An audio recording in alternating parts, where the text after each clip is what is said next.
एक बार फिर से स्वागत है आप सभी का द जुगनू शो के 5वें एपिसोड में। पिछले 4 एपिसोड में हमने लगातार बात की है यौन और प्रजनन स्वास्थ्य पर। इस पर विस्तार रूप से चर्चा की हमने अलग अलग दोस्तों के साथ मिलकर जो हमारे हरदा के हैं। आज के इस द जुगनू शो में हम बात करेंगे प्रजनन स्वास्थ्य पर और संबंधित हितधारक कौन कौन है और उनके कार्य क्या हैं। आज हमारे साथ इस एपिसोड में 2 सहेलियां होंगी, अमरीन और दिव्या। हेलो दोस्तों, मैं अमरीन, आपकी पुरानी दोस्त। नमस्ते दोस्तों, मैं दिव्या, आपकी नई दोस्त। अमरीन, आगे बढ़ने से पहले एक सच्ची कहानी का नाट्य रूपांतर सुनते हैं। सच्ची है तो जरूर सुनूंगी दिव्या। मैं बढ़ते हैं हम अपने नाट्य रूपांतर की ओर। जिसका बेसब्री से इंतजार था, उसने आज दम तोड़ दिया और उसका एकमात्र कारण है अज्ञानता और लापरवाही। मेरा नाम मीना है, मैं 19 वर्ष की हूँ और मेरा बच्चा 8 ही महीने का था। हम दोनों के लिए परिवार बहुत खुश था।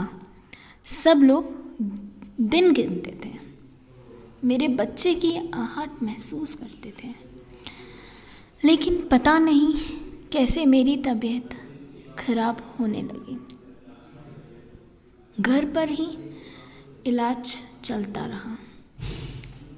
सासू माँ कहती थी कि घर से बाहर जाते हवा नज़र लग सकती है।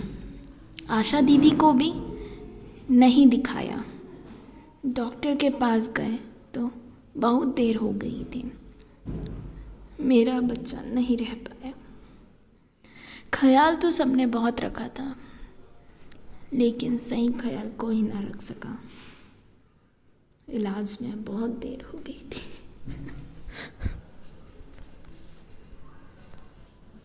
दिव्या, मुझे तो रोना आ गया मीना की कहानी सुनकर। पर ये तो सच है कि मीना के घर वालों ने लापरवाही की है। हाँ अमरीन, तुम सही कह रही हो। प्रेगनेंसी का समय बहुत ही कठिन भरा और नाजुक होता है। इसीलिए इस समय में हमें गर्भवती महिलाओं का खास ख्याल और एक्सपर्ट्स की सहायता की बहुत ज़रूरत होती है। लेकिन परिवार तो हमेशा अच्छा ही चाहता है। फिर मीना के साथ ऐसे कैसे हुआ? मीना की तरह और औरतें देखी है मैंने। हरदा में प्रेगनेंसी के समय में सही देख रेख और इलाज न होने के कारण बच्चे को जन्म देने में कठिनाइयाँ हुई है। पता है अमरीन, इसे ठीक करना बहुत ज़रूरी है। क्या तुम हमारे सुनने वाले दोस्तों को सही जानकारी को बताओगी ताकि उनका एक बेहतर भविष्य बन सके? हाँ बिल्कुल, इसके लिए बहुत ज़रूरी है कि हम सबसे पहले हम परिवार की नींव पर काम करें और फिर संबंधित स्टेक होल्डर जैसे कि आशा, आंगनवाड़ी और एएनएम की सहायता लें। बिल्कुल सही।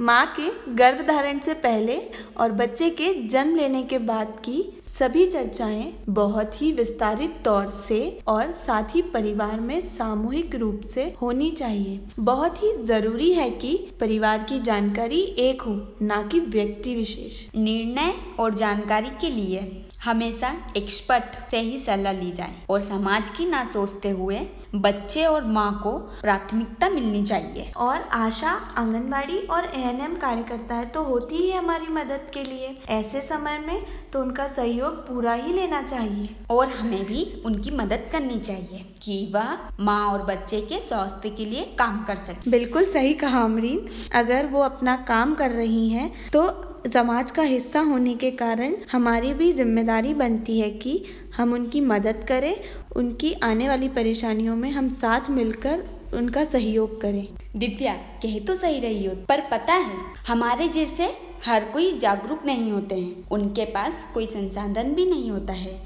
सही में संसाधन की कमी तो है, जिसकी वजह से प्रेगनेंसी के समय में महिलाओं और बच्चों को शारीरिक और मानसिक रूप से परेशानी तो होती है। और परेशानी का हल ये है सही टाइम से दोनों को पोषण और माहौल, दवाइयाँ समय से मिलती रहे। साथ ही महिला का डाइट चार्ट वजन, हीमोग्लोबिन आदि का ध्यान रखना होता है। और इन सभी चीज़ों के लिए बहुत सी सरकारी योजनाएं हैं जिसकी मदद से गर्भवती महिलाओं और बच्चों को इसका लाभ मिल सके। तो चलो हम जानते हैं आज इसके बारे में पिंकी जी से। बिल्कुल सही कहा दिव्या।